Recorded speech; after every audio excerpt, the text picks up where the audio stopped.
para a senhora, enquanto juíza, né, magistrada ali, que é responsável para decidir sobre a liberdade das pessoas que são criminosas, a senhora acha que esse relacionamento com a família, ou seja, essas saídas temporárias, elas são importantes para a ressocialização do indivíduo, e não só para a ressocialização, mas também para a cura do indivíduo no que tange a questão do seu crime, ou a senhora acha que isso não ajuda muito pela experiência? Não, sem dúvida nenhuma. O sistema de cumprimento de penas, ele é progressivo. Então, o preso, ele cumpre do regime fechado até chegar ao aberto.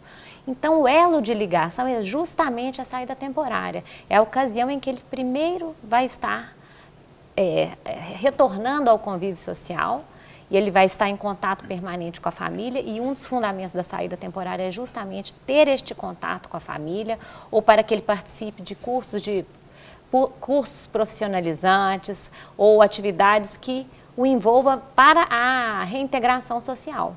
Então, os 3 fundamentos da saída temporária previstos na Lei de Execução Penal é justamente isso. Doutora, é promover essa ressocialização dele com a comunidade, é importantíssimo. E o senso de responsabilidade que ele deve ter neste momento, porque ele não estará sendo vigiado. Sim.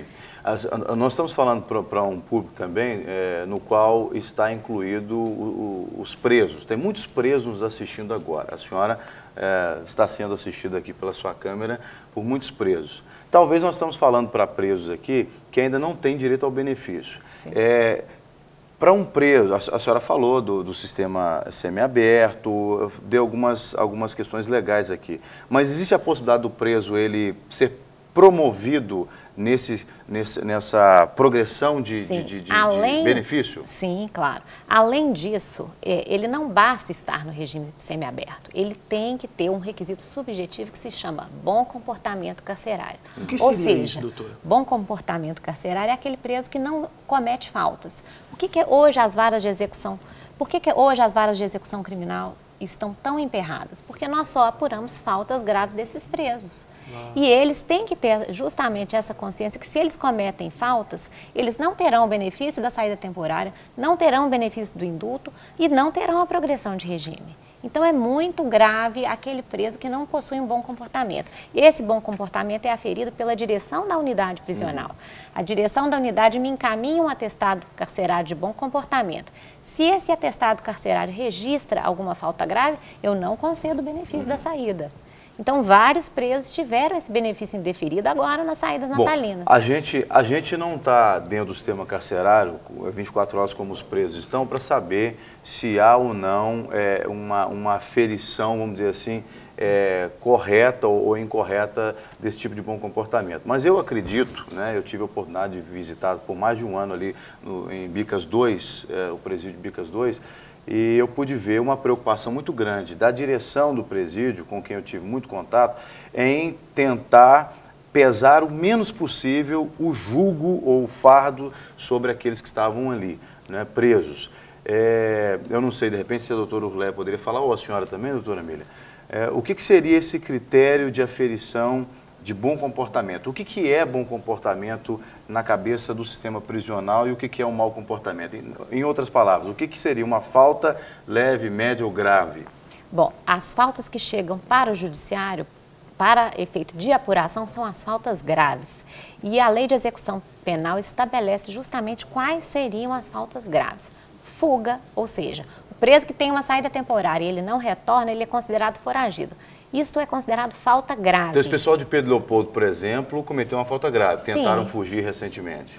E além de ter causado desordem, destruíram o presídio, tudo isso será objeto de apuração e provavelmente eles serão regredidos e constará no atestado carcerário desses presos o mau comportamento, então, falta fator grave. Impeditivo de saída temporária. Sim. Agora, doutora Emília... Existem outras faltas graves que também são passíveis de registro. Sim, droga dentro de presídio é muito comum. As drogas entram, por mais que a fiscalização exista, nós não podemos negar. Hoje o índice de entrada de tóxicos nos presídios é alto. Aliás, enviados por muitos familiares, inclusive, né? Celulares. Eu estou com a pauta de audiências lotada até junho do ano que vem e, basicamente, o que eu apuro hoje? Entrada de celulares e droga, Isso maconha. que é autuado na revista, né? Na Durante revista, a é aquilo que pega. Exatamente. Faltas, dentro... além de ser falta, ela também é um crime. Então, a falta, prática de crime se eu não me engano, é um crime de tráfico de droga. A pessoa já é presa... Não é tráfico de drogas, é uso, basicamente é uso. Mas se um fornece para o outro ali dentro, é tráfico. Então, isso eu digo assim, doutora... Bom, mas o fato de portar por si só já é a falta grave. Exato. Né? Não pode ter droga dentro do presídio. Agora, quando a pessoa está levando para o familiar, não é caracterizado o tráfico também ou não?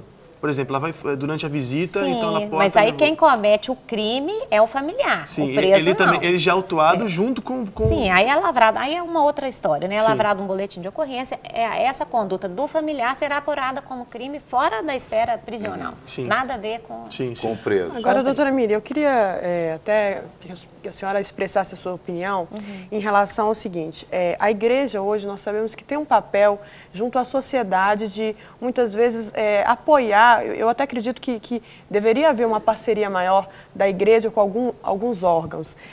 Você acha importante a questão espiritual ser trabalhada na vida desses presos, a entrada às vezes de um pastor levando a palavra, trazendo ali uma palavra de encorajamento? Isso ajuda também vocês no trabalho de vocês? Sem dúvida alguma. É fundamental o papel que as igrejas vêm exercendo nesse processo de ressocialização, porque o preso que está dentro do presídio, ele busca uma luz de esperança. E o que é a luz de esperança? É Deus, não é? Eu acho que a palavra de alguém que vem de fora, dando força, dando esperança, ela ajuda, é um fator motivacional importantíssimo. Até, doutor Urleia, na questão do presídio, a gente sabe que a igreja é muito respeitada dentro do próprio presídio, né? A igreja ela é parceira, né? Sim. Independente de qual seja a religião, é a parceria, porque o ser humano, para ter essa mudança, essa ressocialização, a ressocialização não é um papel só do Estado. Às vezes, a sociedade espera que o Estado faça. Mas a sociedade tem que estar preparada para receber. Porque às vezes é muito fácil você falar assim, vamos dar emprego para o preso. Se a gente sair na rua perguntando, ninguém quer dar. E aí a igreja vem junto com esse papel transformador, de reflexão, do preso saber da responsabilidade dele, da mudança, que ele tem escolha, que todos nós temos escolhas. Errar, ele pode errar sim, igual qualquer um. Mas a igreja vem nessa parte, de fazer ele refletir, de fazer que ele pode, na hora que sair, mudar, não cometer outros crimes e levar uma vida normal. Aliás, a minha opinião é que o Estado, nesse processo de ressocialização, ele é o agente, vamos dizer assim, menos eficaz no que tange ao relacionamento. Ele pode proporcionar, por exemplo, recursos para que haja isso, mas nós precisamos de pessoas. E o Estado, ele não é uma pessoa, né? O Estado não é uma pessoa. O Estado é uma instituição que é governado por pessoas e para pessoas, mas a sociedade em geral precisa fazer parte desse processo. Que a transformação vem no todo, né? Então não adianta a gente lá na unidade fornecer para o preso dentista, médico e dar todo aquele aparato material se o preso não tiver uma transformação, que aí vem com a parte religiosa, e se a sociedade não estiver junto para poder receber esse preso. Porque o que acontece? Às vezes o preso pode sair com toda uma ideia de mudança, né? Eu quero mudar, eu começo a bater na porta e o pessoal começa a fechar a porta. Sim. E aí a gente acaba induzindo esse preso a retornar para o crime também. Porque se fechou tudo, né? Ninguém dá emprego, ele já vai ficar rotulado, que já tem esse rótulo dele já. Então, como que ele vai seguir adiante se a sociedade fecha a porta?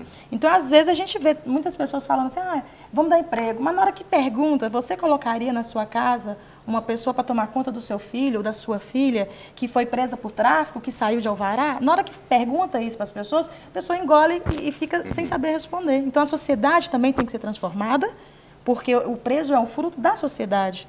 E ele retorna para a sociedade. Agora, é claro, falando especificamente para quem está nos assistindo de dentro dos presídios, né, nós também não podemos isentar cada preso de sua responsabilidade pelos atos cometidos. Eu posso falar como alguém que esteve lá dentro visitando presos e pude dizer isso especificamente para muitos deles, né? Você precisa realmente assumir a responsabilidade, ser homem o suficiente para assumir a responsabilidade dos seus atos.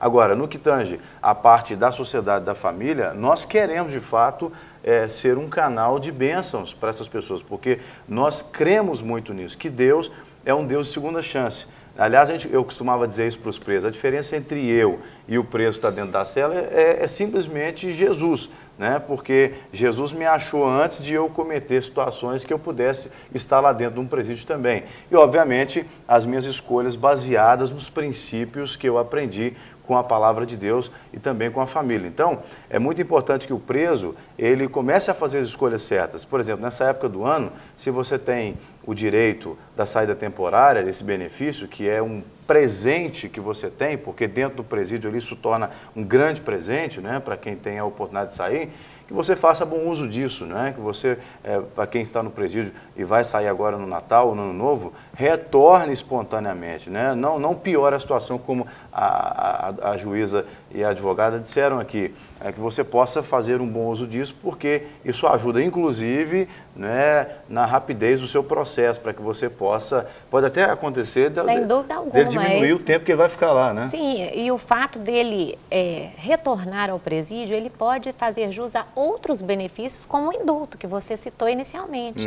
Então, aquele preso que apresenta uma boa conduta durante todo o curso da pena, ele não vai ter só direito à saída temporária, ele vai ter direito a outros benefícios. Quanto mais tempo de pena ele já cumpriu, mais benefícios ele terá. Ele tem um benefício que se chama comutação, que é a diminuição da pena. Depois de tantos anos de pena cumprida, ele tem uma diminuição real na pena dele, independentemente se ele trabalha ou não, mas ele tem que ter o bom comportamento carcerário.